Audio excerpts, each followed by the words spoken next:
I have a lot of things that I believe with every fiber of my body. And one of those things that I believe is that real estate investing done right, bought right, will make you wealthy over time. I believe the same thing is true for small businesses, although I will admit to having no practical evidence, but I have seen people do it. So, what I want to talk about here is I think a lot of people are getting jazzed and excited by what Cody Sanchez is doing. She's all over social media. She is a wrecking machine in a good way to get people to think about small businesses. But my fear, Bo, and this is why I wanted to talk to you as the concierge to small business loans, is people get excited about the money and then they forget what will happen the day they close. I know this happens in real estate. I imagine it happens in small business. What do you think? Oh, yes. My big thing now is I call it the pain point test. Let's envision it could be with real estate, it could be with a business. Let's just envision we now own this piece of real estate or this business. What are the pain points that we're not thinking about today that we're going to actually have to do in this business? So, like you often talk about buying something within a 2.5 hour radius and building your buy box there. Of course, Bo needs, like when I bought this one duplex in Pennsylvania, little did I know it was going to be such a pain, right? If I would have known the pain, I would have not bought that duplex right now. So let's talk about that in the business sense. So um, there's a lot of pain from operating businesses. That could be pain from working with employees. How hard is it to hire a new employee? How hard is it to attract new or to retain employees, right?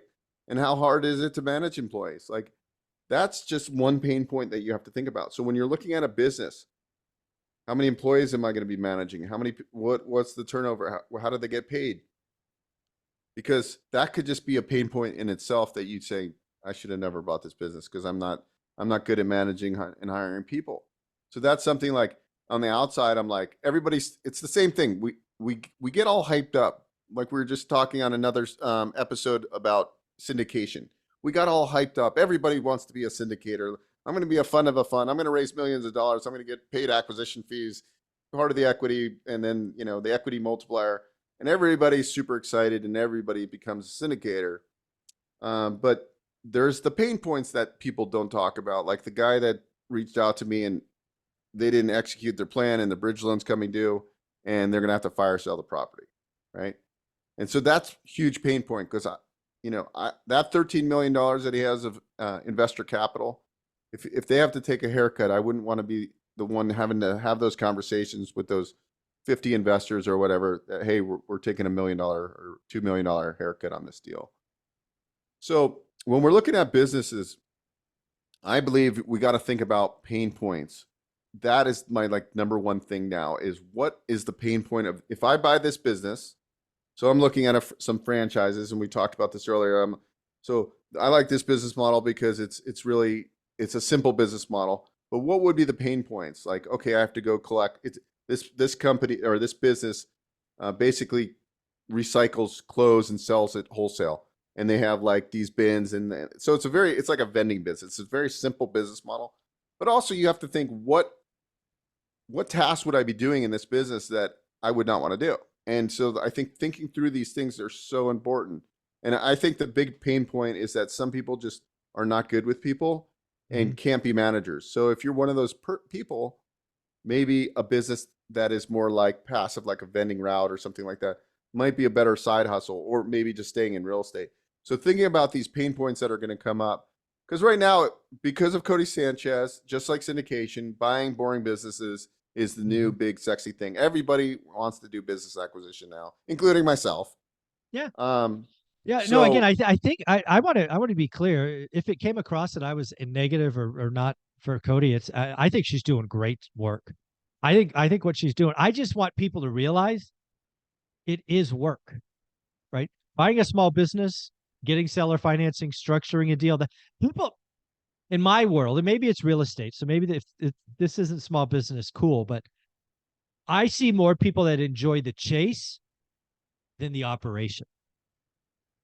And I get it, right? It's like going to a casino and get hit blackjack. You get that jolt of electricity or endorphins or whatever the heck it is. But you know what? If you don't do the work, you're going to bust out. So just realize you're going to go from the chase to okay, you caught it. Now what? You're like the dog chasing the car. Okay, you caught the car. Now what? Don't get run over. Yeah. I mean, in the business that I invested in recently, we took over operations, and I'm not doing the work. I'm passive. I'm an investor in the deal, and it's 100% responsibility. I mean, I might be a part of conversations, but he's running it, the other Right. guy. But I'm watching him go in, and we have a general manager that manages the business in the restaurant. But like, there's a lot of moving parts. Like we have boats that we rent, right? And the Mhm. boats now that once we took over operation, of course, they're costing thousands of dollars to repair. So now Shocking. we're buying three new platoon boats. We had to fix stuff, right? Like there's a lot of moving parts that have to be addressed. There's no magic potion. Just like Mhm. when you buy a house and you get in there and you're like, oh, I'm going to remodel this house for 40 grand, and you eyeball it. And then you start getting into the weeds and you start ripping open walls and you realize that a Whoops. $40,000 remodel is a $100,000 remodel. Yeah. And then you have to fire three contractors. This is like the same thing, maybe even amplified by like two or three times because there's way more moving parts. Remember, this is a daily practice. You got to get in there. So that's where you got to think business ownership or more of a one rental at a time, or can you do a combination of both and supercharge? That's what I'm preaching. Is like if Yeah, you I do have agree. the skill sets, and maybe you're a W-2 employee, can we get you out of your W-2 job and create a legacy business, and then supercharge your cash flow, which then you invest, and now you can do two or three rentals at a time, over time versus you can supercharge your retirement plan. I mean, Right. I that's the way I'm thinking right now. But going back to what we're talking about on this segment, it's mindset, it's determination, it's being a David Goggins. David Yeah. Goggins he talks about calluses on your hands, Yeah. calluses in your mind. You're gonna get beat up. You're gonna get beat up. It's nothing is easy. You just don't magically go buy a business and it's gonna magically run itself. You're gonna deal with a lot of issues, I guarantee you. Yeah. And you just have to understand that. If you can understand that, then you'll be fine.